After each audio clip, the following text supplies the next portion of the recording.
Hi, everybody. Welcome to the Apocrypha Apocalypse. I'm Gary Machuda, and I want to apologize. Been very busy doing some in-depth research, so I really haven't had a lot of chance to produce videos, and hopefully we can keep things going by this short video today on a topic that has been recently raised by some anti-Catholics who argue that the Deuterocanon is not sacred scripture. It's rather just human apocrypha because there are no Targums made of the Deuterocanon. And this is an issue we haven't really addressed. It's not that huge of an issue anyway. And as you see, there's not much behind it. So we'll take a quick look at Targum, look at what does this tell us about the canon and other things as well in this episode. So fasten your seatbelts because the Apocrypha Apocalypse is about to begin.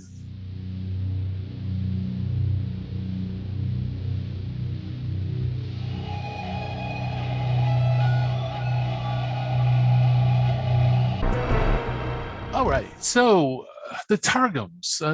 When you look in scholarly material, you don't really find experts focusing on the Targums. By the way, the Targums are basically Aramaic paraphrases of scripture.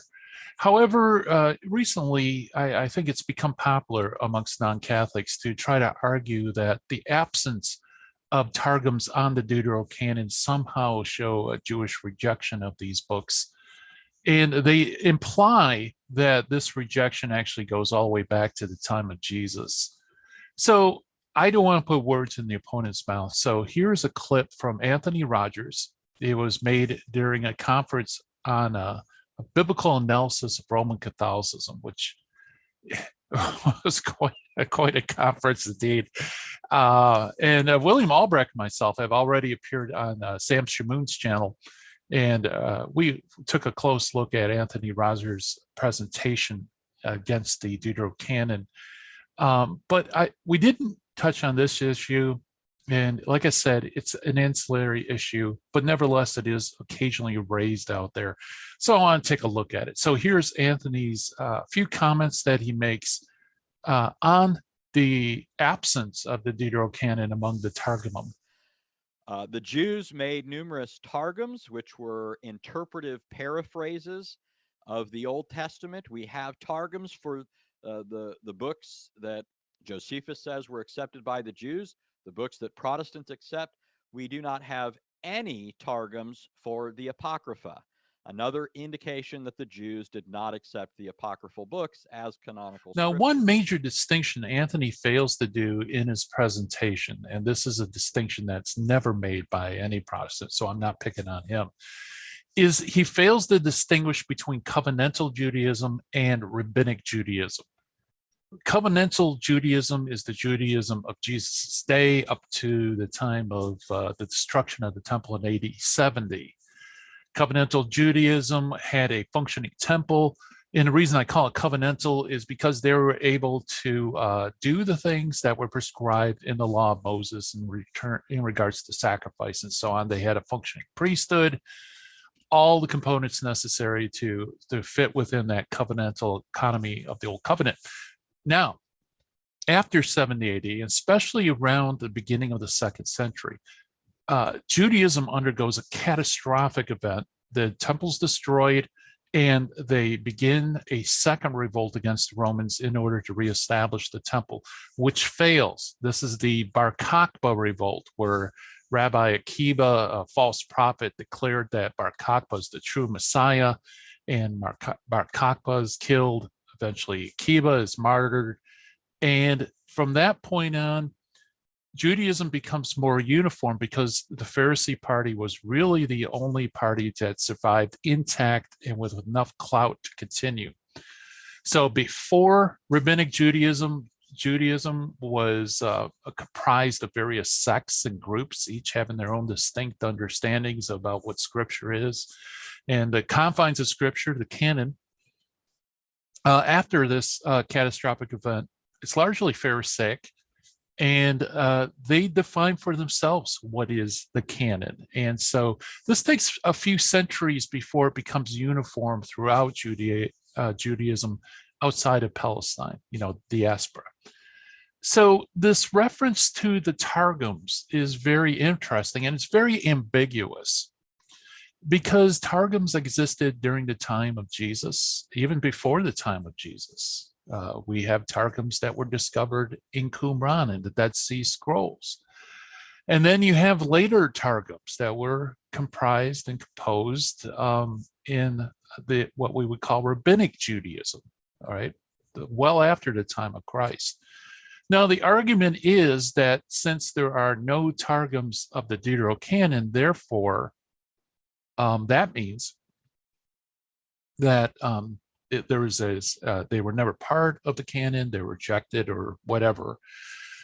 Usually it's pretty ambiguous exactly what this is supposed to announce. But the thing is, if people don't understand the history of Targums and they don't understand the history of Judaism, just simply saying there are no Targums made of the Deuterocanon, and this shows the Jews rejected these books, leaves a lot of question marks. Because which Judaism are you talking about? You're talking about covenantal Judaism in Jesus's day, so that they were rejected maybe before the time of Jesus, so these books have no claim to being scripture.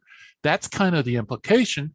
Or are you talking about post-Christian rabbinic Judaism, long after the time of Christ, long after there was an adopted, established text and a rabbinic canon, and that this rabbinic canon didn't include these books?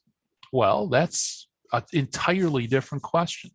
And it's one that if the person doesn't know the history of Judaism and Targums, they wouldn't even know that this is important. And it is important. So what I want to do in this video is just get a quick look at Targums and which Targums we have available today and approximately what their dates are. Now, I'm getting my information from a series of books. It's a translation of the Aramaic Bible, it's called. And there's a picture of the cover. And there's a number of different kinds of Targums, all of them coming from different dates.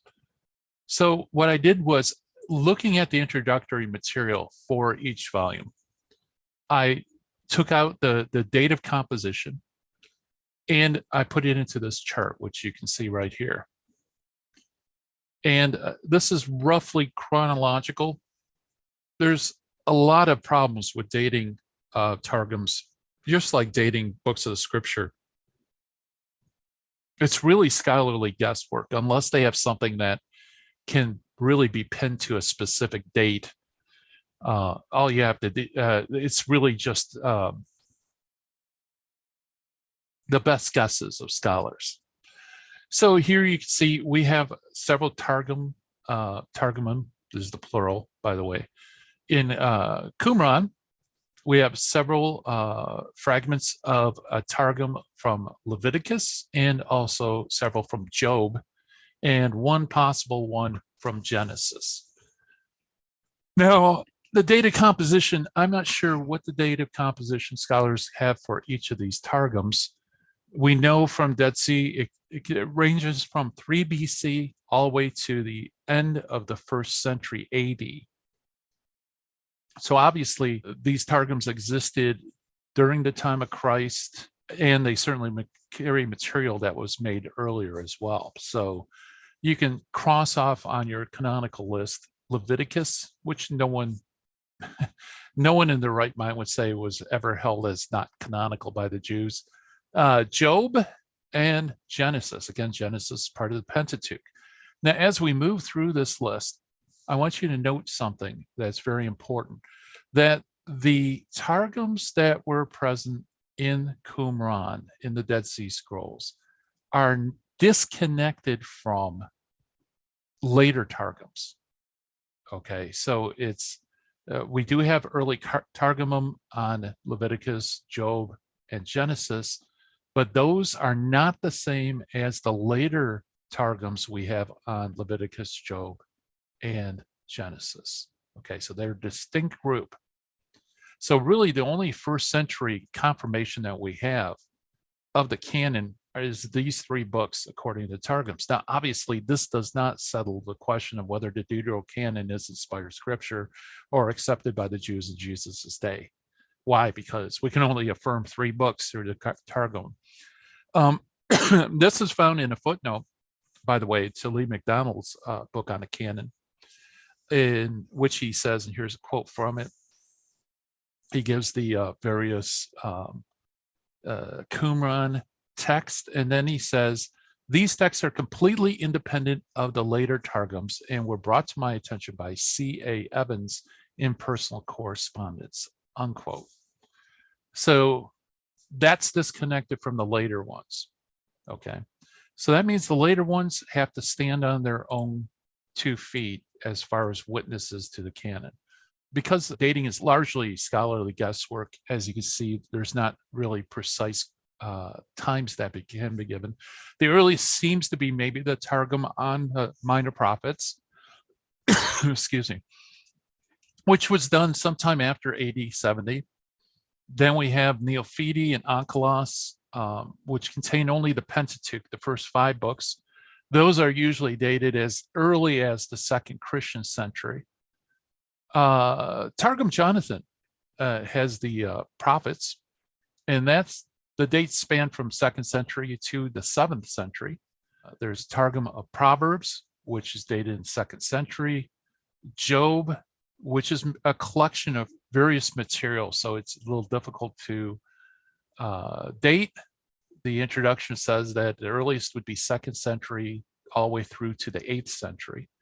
Targum for Psalms, 4 through 6, Chronicles 4 through 8, Esther 4 through 11th.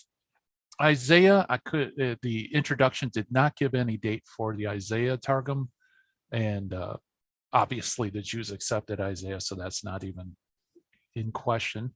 Lamentations, 5th century. Targum of Koleth or Ecclesiastes, 7th century. Targum of Song of Songs, Canticles, 7th or 8th century. Ruth, it didn't give a precise date. It probably said it was a post-Talmudic Targum, so that could place in the 7th, 6th, or 7th century. The Targum Ezekiel, sometime before the 10th century, and Pseudo-Jonathan, which contains the Pentateuch, 12th to 14th century. So there you have it.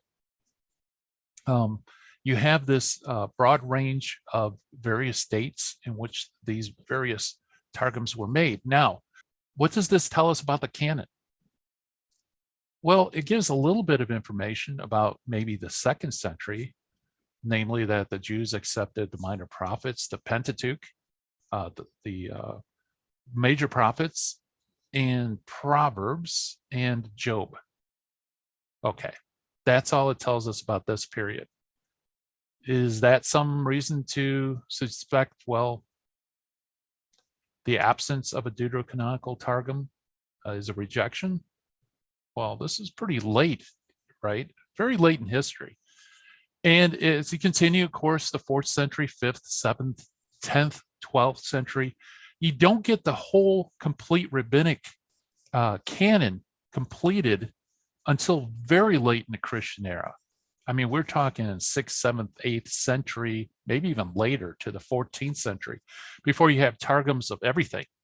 Obviously, since these books are being compiled and put together, and eventually you come up with a collection of Targumim, is it any surprise that it reflects the rabbinic canon that was made back in the early 2nd century? Well, I mean, this shouldn't raise an eyebrow at all. I mean, it would raise an eyebrow, I think, if they included a Targum of a deuterocanonical book that they rejected for centuries, since the 2nd Christian century. It has no evidentiary value whatsoever. It just simply affirms that the rabbinic canon has Targums from the rabbinic canon. Okay. So what does this show?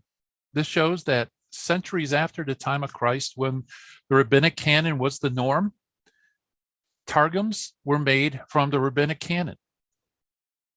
That's it, folks. It doesn't give us any clue as to what the status of the canon was during the time of Christ or earlier. It just shows that later rabbinic Judaism just collected Targums that followed their canon and nothing more, really. But nevertheless, it's funny how it still pops up, especially in some recent apologists. Protestant apologists will use the Targums and somehow insinuate that the collection we have today reflects the first century, which is absurd, as you can tell, because these things were made centuries after Christ. And lo and behold, rabbinic Judaism collected Targums that surrounds their canon. No news there. Okay, so like I said, this is going to be a short video. I thought I'd just address it because it was brought up recently in this debate. And as you can see, it's really not even a tempest in the teapot as far as evidence is concerned. So anyway, I hope everybody enjoyed the video. If you did, please thumbs up, subscribe, like. There's a lot more videos on the way. Thank you for your patience for rolling out these videos. I've been very busy. I appreciate your prayers. Also, if you'd like to support our ministry, help us to buy research material, which is very expensive because it's very specialized. You can check it out on Patreon, support William Albrecht and myself on Patreon. And until next time, take care. Bye-bye.